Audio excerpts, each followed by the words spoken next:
कुछ नहीं हो रहा, इनफैक्ट पहुंच और हो रही है। तो आपको ध्यान रखना है, आप क्या करेंगे, फ्रेश क्वेश्चन को न्यू पेज से करेंगे। बेटा सीबीएसई वालों को या फिर जहां से भी आप बोर्ड दे रहे हो, किसी भी स्टेट बोर्ड की बात करें, तो वो आपसे एग्जामिनेशन फीस पूरी लेते हैं और इतनी लेते हैं कि आगे आने वाले 4 साल में भी अगर आप 20-20 पेपर दोगे तब भी आपकी रिकवरी नहीं होगी। स्मॉल ए है, एग्जामिनर ने मार्क्स नहीं काटे, पर इसके कुछ एग्जामिनर्स मार्क्स काट लेते हैं क्योंकि ये आपका सही फॉर्मेट है लिखने का। टॉपर सबको बनना है। अभी बोर्ड एग्जाम आने दो 24 फरवरी को और सब बोलेंगे सर मेरे को टॉप करवा दो, टॉप करवा दो। पर क्या आपके पास वो टैलेंट है, वो स्किल्स है जो आपको टॉपर बनाए? देखो जब रिजल्ट आएगा ना बोर्ड एग्जाम का, तब तुरंत पता लग जाएगा कौन कौन टॉपर बना और कौन कौन ठन ठन गोपाल हो गया। तो ये चीज याद रखना, आपको अगर टॉपर बनना है तो आपको टॉपर के सीक्रेट्स पता होने चाहिए। और अगर आपको सीक्रेट्स नहीं पता तो बेटा टॉपर कैसे बनोगे? तो आज मैं आपको बताने वाला हूं कि आप टॉपर कैसे बन सकते हो। बहुत सारी ट्रिक्स है मेरे पास जो एक्सपोज कर रहा हूं मैं आपके 2025 के टॉपर के एग्जाम शीट से।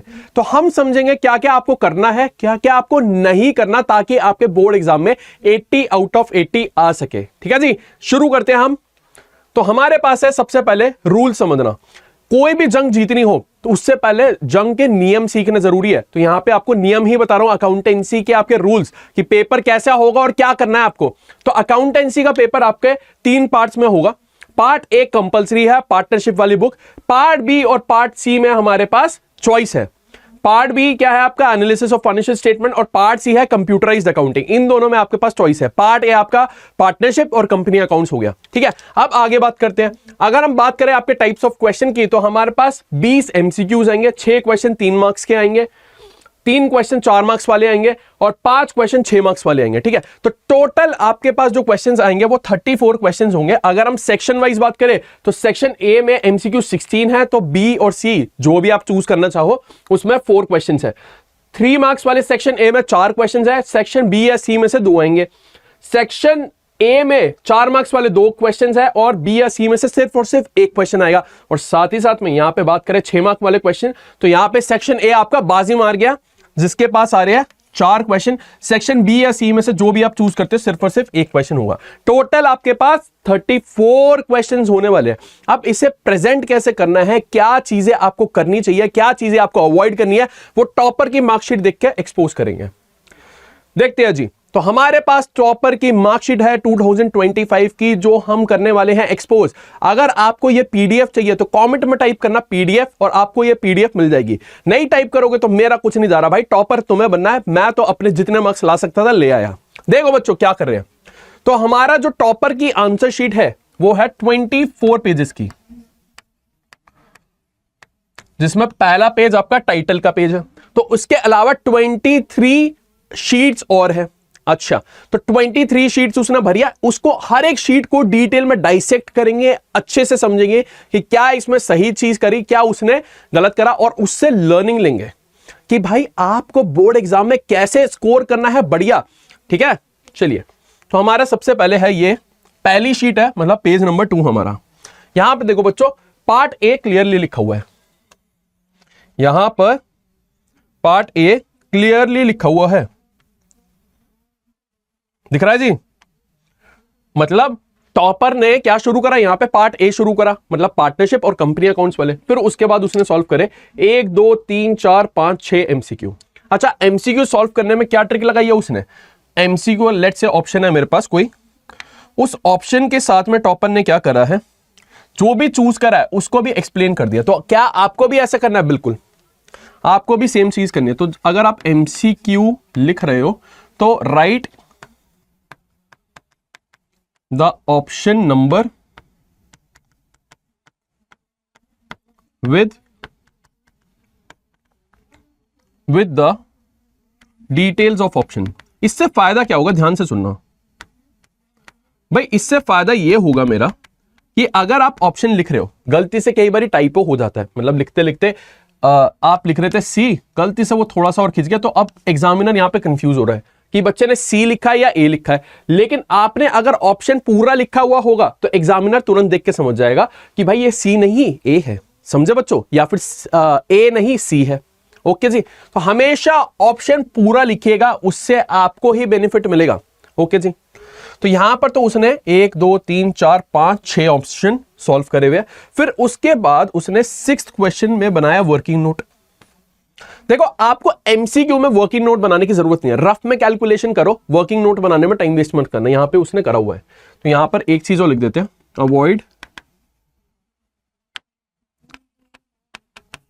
वर्किंग नोट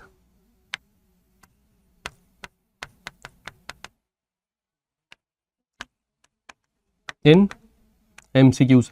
भाई एमसीक्यूज में वर्किंग नोट अवॉइड करना, ठीक है, कोई डाउट जी इसमें? आगे चलते हैं बच्चों। अगली शीट मेरे पास ये है। अब यहां पे क्या बनाया उसने? रियलाइजेशन अकाउंट बनाया। ध्यान से देखना कैसे बनाया।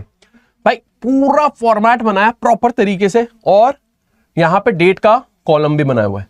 तो यार अगर हम बात करते हैं आपके लेजर अकाउंट्स की, हम बात कर रहे हैं यहां पे किसकी? लेजर अकाउंट्स की। तो आपको एक चीज ध्यान रखनी है बहुत ध्यान से, वो क्या है?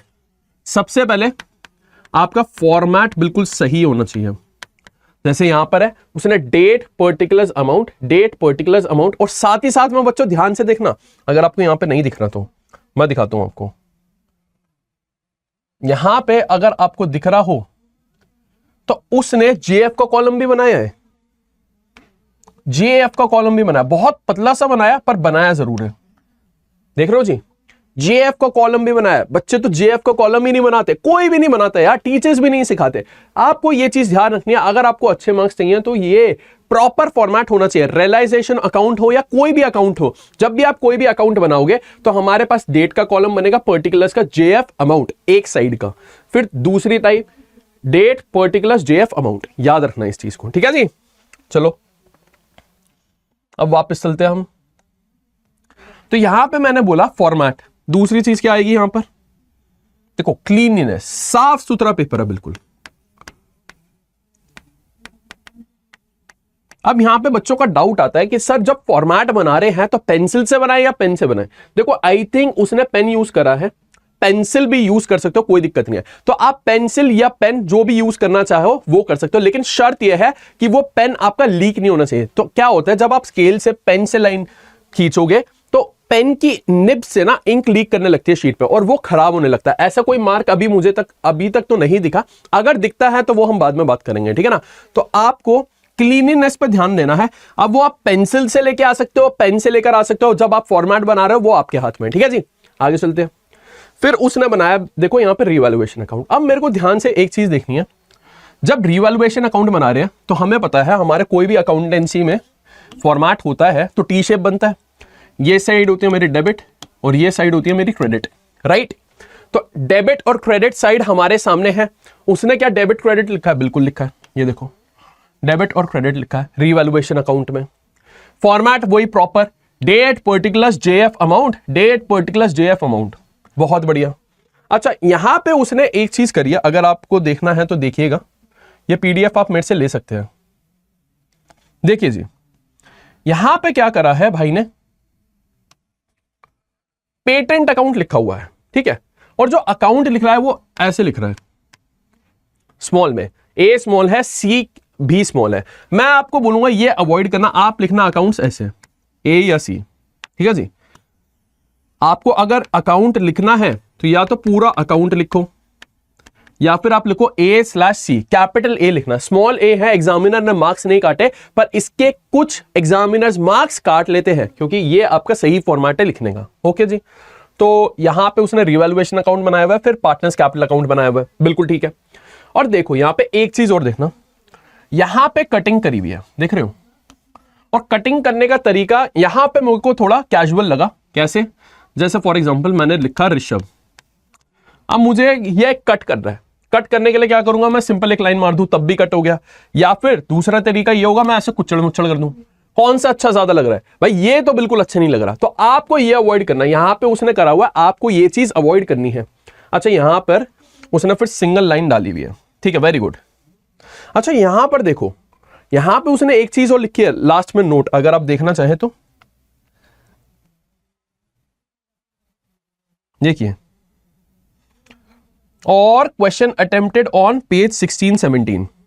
भाई कि क्वेश्चन अटेम्प्ट करा है और उसने पेज नंबर मेंशन कर दिया कि इसका जो ऑप्शन वाला क्वेश्चन था ना वो दूसरे पेज पर अटेम्प्ट करा हुआ है, वहां पर जाके देख लीजिए। अगर आपके साथ भी एग्जाम में कुछ ऐसी गलती हो जाए तो आप भी ऐसा नोट लिख सकते हैं। लेकिन मैं आपको यही सजेस्ट करूंगा, अगर एक क्वेश्चन के 2 पार्ट्स है तो दोनों पार्ट्स को साथ में सॉल्व करिए। ऐसे नहीं होना चाहिए कि आपका पार्ट ए, लेट से हमारा है पार्ट ए हमारा पेज नंबर 1 पे है और उसी क्वेश्चन का पार्ट बी है पेज नंबर 24 पे। ऐसा नहीं होना चाहिए, साथ में होना चाहिए, कॉन्टिन्यूएशन में होना चाहिए। ठीक है जी, चलिए जी आगे चलते हैं। अब हमारे पास ये पेज नंबर 5, यहां पर उसने जर्नल बनाया हुआ है भाई। और देखो हमेशा वो क्वेश्चन से पहले क्या कर रहा है, वर्किंग नोट बना रहा है और बिल्कुल साफ सुथरा, नीट एंड क्लीन। देख रहे हो यहां पे उसने टेबल बनाई हुई है प्रोराटा की। अगर मैं आपको दिखाऊं प्रोराटा की टेबल, यहां पर ज्यादा फैंसी टेबल नहीं बनाई, सिंपल सी प्रोराटा की टेबल बनाई भाई ने। आपको भी ऐसे ही बनाना है, कोई ज्यादा फैंसी करने की जरूरत नहीं है। अच्छा एक चीज याद रखना बच्चों, मेरे को एक चीज इस टॉपर की गड़बड़ लगी, वो क्या है कि भाई ने वर्किंग नोट स्टार्टिंग में बनाया हुआ है। हर एक क्वेश्चन में हम अकाउंट्स में वर्किंग नोट बनाते हैं ना, भाई ने बिगिनिंग में बनाया हुआ है, भाई या बहन एज द केस में भी बिगिनिंग में। मैं बोलूंगा आपको ये अवॉइड करना है। आप क्या करिए, क्वेश्चन जैसे फॉर एग्जांपल आपको लगता है कि भाई 10 लाइनें जर्नल बनाने के लिए, तो पहले 10 लाइनें छोड़ दो, उसके बाद नेक्स्ट पेज से बना लो। ओके जी, तो ये चीज आपको करनी है, बिगिनिंग में जनरली अवॉइड करना है आपको, अवॉइड करो इसे। ऐसा कुछ फर्क नहीं पड़ रहा पर आप अवॉइड करोगे। जर्नल आपका पहले दिखना चाहिए, फिर वर्किंग नोट क्वेश्चन के बाद में आना चाहिए। ठीक है जी, चलिए आगे चलते हैं। देखो बच्चों, हाँ जर्नल में एक चीज और, उसने जर्नल में अगर आप ध्यान से देखो तो पूरा डेट, पर्टिकुलर्स, एलएफ का कॉलम तक बनाया भाई। हमारा एलएफ का कॉलम तक है। अब आप बोलिए कि जब आपका एलएफ का कॉलम भी बना रहा है तो वो कितना अटेंशन टू डिटेल कर रहा है, मतलब पूरा ध्यान है उसका हर एक फॉर्मेट पर, हर एक बारीकी पर। ऐसे में उसको फुल मार्क्स नहीं मिलेंगे तो किसे मिलेंगे? समझ रहे हो बात को? आपको भी यही चीज करनी है, आपको हर एक चीज की बारीकी को ध्यान में रखते हुए फॉर्मेट्स बनाने हैं। आगे चलते हैं। देखो यहां पे जर्नल आया, नेक्स्ट पेज तक गया, एंड में उसने जर्नल खत्म हुआ तो यहां पे लाइन डाली हुई है, सिर्फ यहां पर ऐसे लाइन डाली हुई है, बहुत फाइन लाइन है, दिख नहीं रही होगी आपको। फिर उसके बाद अगेन उसने दूसरा क्वेश्चन शुरू करा। यहां पर मैं थोड़ा सा परेशान हुआ। क्यों भाई? एक क्वेश्चन के लिए ना आप पूरा एक पेज दो, उसके बाद दूसरी जगह पेज पे कंटिन्यू हो रहा है तो दूसरे पेज पर। तो आप जब भी फ्रेश क्वेश्चन करें वो नए पेज से करें। तो फ्रेश क्वेश्चन हमारे पास है, फ्रेश क्वेश्चन कोई भी, तो आप वो क्या करेंगे भाई, न्यू पेज से शुरू करो। वो न्यू पेज से शुरू करिए, ठीक है ना। अगर आप फ्रेश क्वेश्चन को उसी पेज से कंटिन्यू कर रहे हो तो आप क्या कर रहे हो? यहां पे शीट बचा रहे हो, कुछ नहीं बच रहा, कुछ नहीं हो रहा, इनफैक्ट कॉच पॉच और हो रही है। तो आपको ध्यान रखना है, आप क्या करेंगे, फ्रेश क्वेश्चन को न्यू पेज से करेंगे। बेटा सीबीएसई वालों को या फिर जहां से भी आप बोर्ड दे रहे हो, किसी भी स्टेट बोर्ड की बात करें तो वो आपसे एग्जामिनेशन फीस पूरी लेते हैं, और इतनी लेते हैं कि आगे आने वाले 4 साल में भी अगर आप 20-20 पेपर दोगे तब भी आपकी रिकवरी नहीं होगी। तो बेटा भर भर के शीट भरो, कोई फर्क नहीं पड़ता, कोई लिमिट नहीं है शीट्स में। आप हर एक क्वेश्चन को फ्रेश पेज से शुरू करिए, ठीक है ना। आगे चलते हैं। अब देखो पेज नंबर 7, अगेन यहां पे अपना उसने डिबेंचर का क्वेश्चन करा हुआ, डेट का कॉलम, और देख रहे हो हर एक जर्नल एंट्री के बाद भाई ने लाइन डाली हुई है और साथ में नरेशन लिखी है। तो अगर हम जर्नल की बात करें, जर्नल की बात करें तो आपको क्या करना होगा, यहां पर एक तो फॉर्मेट जर्नल का प्रॉपर विद एलएफ, एलएफ को आप इग्नोर नहीं कर सकते। साथ ही साथ में आपको क्या करना होगा, नरेशन लिखनी होगी। बहुत सारे बच्चे मेरे से पूछते हैं सर नरेशन के मार्क्स होते हैं? बिल्कुल होते हैं, देख लो बच्चों, टॉपर की मार्कशीट है ये, उसने नरेशन लिखी हुई है, ठीक है, और उसने सारी कैलकुलेशन साफ सुथरी करी हुई है, कटिंग भी कोई ऐसी फालतू करी हुई नहीं है, और डेट वगैरह बिल्कुल क्लियरली लिखी हुई है। तो डेट जब आप क्वेश्चन करते हो डेट लिखना जरूरी है। कुछ बारी डेट लिखना भूल जाते हैं, सीरियल नंबर लिख देता है, वो गलत हो जाएगा। जहां क्वेश्चन में डेट मेंशन्ड है आपको डेट लिखनी जरूरी है। ओके जी, आगे चलते हैं। अब again question number 21, working note से शुरू करा। मुझे शुरुआत पसंद नहीं है वर्किंग नोट से, मैं हमेशा प्रेफर करूंगा कि आप अकाउंट बनाएं, ठीक है। यहां पर उसने लोन अकाउंट बनाया हुआ है, पार्टनर का लोन अकाउंट होगा, राइट। तो यहां पर उसने डेट्स लिखी है, जर्नल एंट्रीज करी, लेजर पोस्टिंग करी है, प्रॉपर कटिंग करी है, तो सिंगल लाइन करी हुई है, देख रहे हो। टॉपर की भी कटिंग होती है, कितना भी प्रैक्टिस कर लो कटिंग हो रही है, उसके बाद उसने सही करा हुआ है। अगर आपको मैं यहां पे जूम करके दिखाऊं तो देखिए, तो यहां पर टॉपर ने कटिंग करी हुई है और कटिंग करके उसके ऊपर अमाउंट लिखा हुआ है, तो छोटा छोटा लिखिए। हमेशा याद रखना आपको कैसे लिखना है। अगर आपकी राइटिंग बहुत ज्यादा बड़ी आती है तो छोटा छोटा लिखना है, राइट इन स्मॉल फॉन्ट। अपना फॉन्ट छोटा रखिए, वजह उससे क्या होगा, अगर आपकी कटिंग हुई तो उसके ऊपर ही लिख सकते हो। और अगर वही मैं भर भर के लिखता, जैसे फॉर एग्जांपल यहां पे लिखता मैं RISHAH लिख दिया मैंने, बी लिखना भूल गया, तो अब क्या होगा, मैं यहां पे कटिंग करूंगा, इसके ऊपर लिख सकता हूं, नहीं लिख सकता, क्यों, क्योंकि ऑलरेडी एक पोस्टिंग हुई है। तो आपको स्मॉल फॉन्ट्स में लिखना है, नोट्स बनाते रहना, साथ साथ में एक्सपोज कर रहा हूं मैं पेपर, ठीक है ना। आगे चलते हैं। फिर यहां पे उसने अगेन क्वेश्चन करा हुआ है, ठीक है, साफ सुथरा है, कटिंग कर रहा है तो भाई हमारा बिल्कुल सही तरीके से कर रहा है, सिंगल लाइन की कटिंग कर रहा है, बहुत बढ़िया। आगे चलते हैं। यहां पे खाली पेज था तो भाई ने सिंगल लाइन डाली हुई है, आपको शायद ना दिखे क्योंकि बहुत फेंट लाइन है वो हमारे पास। तो आपको अगर कोई खाली पेज रह जाता है कॉन्टिन्यूएशन की वजह से, आप सिंगल लाइन डालिए। ओके जी, खत्म। आगे चलते हैं। अगेन यहाँ पे जर्नल का प्रॉपर फॉर्मेट के साथ क्वेश्चन करा हुआ है, कटिंग वगैरह हमने देख ली, कैलकुलेशंस उसने अच्छे से सॉल्व करके लिखी हुई है। अच्छा, एक चीज है, उसने एक्सप्लेनेशन नहीं लिखी। एक्सप्लेनेशन इन द सेंस, जैसे अगर मेरा मान लो discount and issue of debentures है यहाँ पे 40,000, ठीक है, तो ये 40,000 कैसे आया, किस चीज को मल्टीप्लाई करके किससे आया, मेरे हिसाब से ब्रैकेट में वो भी लिखना चाहिए, ठीक है। तो calculations should be shown in brackets। जो भी कैलकुलेशन है ब्रैकेट्स में दिखाइए। इसके पीछे वजह क्या है, वह वजह बिल्कुल सिंपल है कि ब्रैकेट्स में कैलकुलेशन शो होगा तो एग्जामिनर को पता तो लगेगा कि ये अमाउंट कहां से आ रहा है, ठीक है ना। इस एग्जामिनर ने मार्क्स नहीं काटे, लेकिन जनरली जो पुराने एग्जामिनर्स है, जो हमारी आंसर शीट चेक करने वाले हैं, वो इस चीज के मार्क्स काटते हैं। ये बच्चा लक्की था, उसके मार्क्स नहीं कटे। चलिए जी आगे चलते हैं। फिर हमारे पास यहां पर गुडविल का देखो, गुडविल निकालिए उसने, हमारे पास कैपिटलाइजेशन ऑफ सुपर प्रॉफिट है, तो उसने स्टेप्स को मार्क करा है। स्टेप नंबर 1, स्टेप नंबर 2, यहां पे 3 होगा, पर सीबीएसई वालों का कोई कोड होगा तो वो हाइड हो गया, तो यहां पे स्टेप नंबर 3 होगा। स्टेप वाइज चल रहा है, तो very good. Steps shown properly, बहुत ही बढ़िया तरीके से उसने स्टेप्स दिखाया। ये हमारे लिए सीख है कि हमें भी समझ में आया कि स्टेप्स को प्रॉपरली दिखाना है। हम पेज नंबर 12 तक पहुंचे, अभी हमारे पास और पेजेस भी है, देखते हैं। देखो पेज नंबर 13 पे कुछ ऐसा खास मुझे नहीं दिख रहा, नॉर्मल ही है, वर्किंग नोट भाई शुरू में कर रहे हैं। ओके जी, अब यहां पर देखो एमसीक्यू शुरू हो गए। उसने पहले भी कुछ एमसीक्यूज करे थे, अब इसने यहां पर भी कुछ एमसीक्यूज करे। आपको एक चीज ध्यान रखनी है, आप कोई भी सेक्शन शुरू कर रहे हो, लेट्स से फॉर एग्जांपल आप 3 मार्क्स वाले क्वेश्चन शुरू कर रहे हो, तो सारे 3 मार्क्स के क्वेश्चन आपके एक कॉन्टिन्यूएशन में होने चाहिए। और चाहे आप एमसीक्यू सॉल्व कर रहे हो तो सारे एमसीक्यू आपके एक साथ आने चाहिए। यहां पर टॉपर ने क्या करा था, पहले कुछ एमसीक्यू सॉल्व करे, मैंने जो शुरुआत में दिखाया था, उसके बाद कुछ एमसीक्यू सॉल्व करे, ठीक है जी। यहां पर हो गया हमारा। चलिए जी आगे चलते हैं। अब यहां पर क्या है, अगेन जर्नल आ गया। जर्नल बिल्कुल साफ सुथरे तरीके से करा हुआ है, नरेशन के साथ, जेएफ का कॉलम भी, एलएफ का कॉलम भी है, सब कुछ बढ़िया चल रहा है। यहां पे कोई दिक्कत नहीं है, साफ चल रहा है।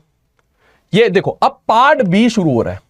याद रखना एग्जाम में आपको जो भी पार्ट है, पार्ट ए करना है, पहले पार्ट ए करो, लेकिन पार्ट ए अगर आपने शुरू कर दिया तो पूरा पार्ट ए खत्म करना, फिर उसके बाद पार्ट बी या सी जो भी शुरू करना आपको शुरू करना। पूरा पार्ट आपका एक साथ में होना चाहिए। ऐसा नहीं है कि पार्ट ए का एक क्वेश्चन कर लिया फिर पार्ट बी का एक क्वेश्चन कर लिया, ऐसे नहीं कर सकते आप कि पार्ट ए का लेट्स से मैंने कर लिया क्वेश्चन नंबर 1, फिर उसके बाद मेरे को दिख रहा है अच्छा पार्ट बी का कैश फ्लो कर लेता हूं मैं, कैश फ्लो, फिर उसके बाद दोबारा से मैं वापस आ जाता हूं पार्ट ए पर और क्वेश्चन नंबर 3। तो ये गलत है, आपको ऐसे नहीं करना। जो भी आप पार्ट उठा रहे हो पहले उस पार्ट को कंप्लीट करोगे फिर आगे चलोगे, ठीक है जी। तो यहां पर कंपैरेटिव बैलेंस शीट बनाई है, बहुत ही बढ़िया तरीके से बनाई है उसने। देखो 6 कॉलम्स बनते हैं, पर्टिकुलर्स का कॉलम बिल्कुल सही है, फिर नोट नंबर लिखा है, बनाया है उसने नोट नंबर, मतलब वो फालतू के कॉलम्स जो हम इग्नोर करते हैं जनरली वो भी बना रहे हैं, बहुत ही बढ़िया। फिर हमारे पास एब्सोल्यूट फिगर्स की वैल्यू है, एब्सोल्यूट चेंज की वैल्यू है, परसेंटेज चेंज की वैल्यू है, बिल्कुल सही करा है, साफ सुथरा, नीट एंड क्लीन, बहुत ही बढ़िया क्वेश्चन, लाजवाब। और साथ ही साथ में उसने हेडिंग भी लिखी है comparative balance sheet statement as at. एक चीज देखिएगा यहां पर, अगर मैं बात करूं आपकी, तो देखो कंपैरेटिव बैलेंस शीट जो बनाई है उसने एज एट बोला हुआ है, बिल्कुल सही बोला है। आपकी बैलेंस शीट कभी भी एज ऑन नहीं होती, एज एट होती है, at a point of time होता है, ठीक है ना। तो बैलेंस शीट की बात अगर हम करें तो उसने बहुत ही बढ़िया तरीके से बनाई है, चाहे नॉर्मल बैलेंस शीट बनाओ, चाहे कंपैरेटिव बैलेंस शीट बनाओ, चाहे कॉमन साइज बैलेंस शीट बनाओ, हमेशा वो एज एट होगी और उसने उस चीज को ध्यान दिखा है। तो बच्चों डिटेल पे तो वो पूरा ध्यान दे रहा है, ठीक है। अब आगे चलते हैं, अगला पेज, पेज नंबर 20। यहां पे करंट रेशियो फॉर्मूला पूरा मेंशन करा हुआ है, देख रहे हो, सीधा सॉल्व नहीं करा, फॉर्मूला मेंशन करा है उसने, ठीक है जी। और उसके बाद क्वेश्चन आगे सॉल्व करा है, accumulated depreciation account working note का होगा, उसने वो भी बनाया है कैश फ्लो का क्वेश्चन में। हाँ जी, देखो वर्किंग नोट उसने पहले बना दिया, वही मैं बोलता हूं आपको अवॉइड करना है। और इन्वेस्टिंग एक्टिविटीज भाई ने फिर बनाया बहुत ही बढ़िया तरीके से, साफ सुथरा नीट एंड क्लीन पेपर है एकदम, टिक पे टिक लगते जा रहे हैं। यहां पर पता लगता है कि उसने कितनी मेहनत करी होगी, सोच रहे हो। चलो हमारा पेज नंबर 22 आया, आखिरी में आंसर बिल्कुल ठीक आ रहा है और यहां पर टिक लग चुका है, बिल्कुल साफ सुथरा नीट एंड क्लीन पेपर। ओए होए, मजा आता है ऐसे पेपर चेक करने में, एग्जामिनर को भी और आपको करने में भी मजा आएगा। फिर पेज नंबर 23 हमारा ये क्या है, और क्वेश्चंस अटेम्प्टेड। यहां पर मेरे को लग रहा है उसने क्या गलती करी भाई, जो चॉइस वाले क्वेश्चंस होते हैं ना वो भी उसने अटेम्प्ट कर दिए। तो यहाँ पे देख रो, यहाँ पे रिपीटेड बोल रहा है वो एग्जामिनर, रिपीटेड रिपीटेड, आपको वो नहीं करना, ठीक है ना। चलिए जी, अब आते हैं हमारे पास पेज नंबर 24, वो आपका अगेन यहाँ पे रिपीटेड क्वेश्चन और खाली था, तो ये एग्जामिनर ने लाइन मारी हुई है, आपको ऐसे लाइन मारने की जरूरत नहीं है। एंड अगर आप करना चाहते हो तो सिंपल ऐसे कर सकते हो, क्रॉस डाल दिया, ताकि पता लगे कि हाँ भाई पेपर खत्म, ठीक है ना। तो ये था हमारा टॉपर का पेपर 2025 का। अब इससे सीख लेते हैं क्या हमें करना है पेपर में, क्या नहीं करना, ठीक है। डूज और डोंट्स हमारे लिए क्या क्या होने वाले हैं, क्या क्या चीजें हम कर सकते हैं और क्या क्या चीजें हमें अवॉइड करनी है, देखिएगा। तो जब हम डूज की बात करें भाई, हमें याद रखना है फॉर्मेट्स प्रॉपर तरीके से, फॉर्मूलाज, नरेशंस जर्नल में, इन सब चीजों पे ध्यान देना है। फॉर्मेट्स पर, फॉर्मूलाज पर, नरेशन पर मेंशन करने क्लियरली, स्टेप्स भी मेंशन करने हैं, यहीं पे लिख देता हूं मैं स्टेप्स, ये आपको क्लियरली मेंशन करने हैं, मेंशन क्लियरली, ठीक है जी। अब देखिए उसके अलावा क्या करना है भाई, neat and clean paper, neat and clean paper, एकदम साफ सुथरा पेपर होना चाहिए आपके पास, नीट एंड क्लीन, ठीक है जी। अगर आप पेंसिल यूज करना चाहते हो तो पेंसिल यूज करो, पेन यूज करना चाहते हो तो पेन यूज करो, बस कोशिश ये करना वो स्मज ना हो, पहले से प्रिपेयर करके जाना, अपने पेन्स को चला के जाना यार, उस केस में आपका पेपर बढ़िया होगा, ठीक है ना। तो नीट एंड क्लीन हो गया, फॉर्मेट्स, फॉर्मूलाज, नरेशन और मेरे पास स्टेप्स आ गए सारे। अब हमने क्या देखा था, आपको मैं सजेस्ट करूंगा वर्किंग नोट आफ्टर, ठीक है, working note after main question या फिर मेन सॉल्यूशन, सॉल्यूशन के बाद में करना, कैलकुलेशंस मेंशन करना, कैलकुलेशंस लिखनी है आपको, कैलकुलेशंस को आपको मेंशन करना है। और साथ ही साथ में मैं आपको बोलूंगा कि आपको फॉर्मूलाज को हाईलाइट करना है। फॉर्मूलाज तो आप लिख रहे हो, फॉर्मूलाज आप लिख रहे हो, लेकिन उन्हें हाईलाइट भी करो, ये चीज उसने मिस करी हुई है, ठीक है। और आपको क्या करना है, आपका हर एक क्वेश्चन नए पेज से शुरू करना है, start new question on fresh page. भाई फ्रेश पेज पे शुरू करो नया क्वेश्चन, कोई जरूरत नहीं है आपने बहुत सारी फीस दी है, स्कूल को भी दिया आपने, बोर्ड वालों को भी फीस दी है। अब न्यू पेज से शुरू करो क्वेश्चन, पेज जितने भी लग जाए कोई दिक्कत नहीं है, ऐसी कोई लिमिट नहीं है कि आप इतने ही पेज फिल कर सकते हो, ठीक है ना। तो ये आपके हो गए डूज। अब डोंट्स आपको क्या क्या करना है, कटिंग, कोई अननेसेसरी कटिंग नहीं करनी, अगर कटिंग हो रही है तो नीट एंड क्लीन होनी चाहिए, ठीक है ना। और आपको क्या करना है, फॉर्मेट्स खराब तरीके से नहीं बनाने, प्रॉपर फॉर्मेट्स होने चाहिए। तो यहां पर डोंट्स में आ गया इम्प्रॉपर फॉर्मेट्स, इम्प्रॉपर फॉर्मेट्स। और क्या आपको अवॉइड करना है, नॉट राइटिंग नरेशंस। भाई नरेशंस नहीं लिख के आओगे तो मार्क्स कटेंगे, 100% मार्क्स कटेंगे। टॉपर की मार्कशीट दिखा दी अब तो मैंने, उसने भी लिखी हुई है, ठीक है। साथ ही साथ में यहां पे क्या है हमारे पास, हमें और क्या अवॉइड करना है, अवॉइडिंग वर्किंग नोट्स। आपको वर्किंग नोट्स अवॉइड नहीं करने, वर्किंग नोट्स आपके क्वेश्चन का पार्ट होते हैं, आपको वो डिटेल में मेंशन करना है, ओके जी। और बताओ और क्या होगा, हमने देखा कि एग्जामिनर ने पेपर में ये देखा कि पेपर कितना साफ तरीके से हुआ है, फालतू की कटिंग हमारी नहीं हुई थी, राइट। साथ ही साथ में यहां पर एक क्या हुआ था कि उस जो अभी आपको आंसर शीट दिखाई, उस बच्चे ने क्वेश्चन जो है दूसरा क्वेश्चन सेम जगह से शुरू कर दिया, आपको वो नहीं करना, ठीक है। तो आपको क्या करना है, अवॉइड स्टार्टिंग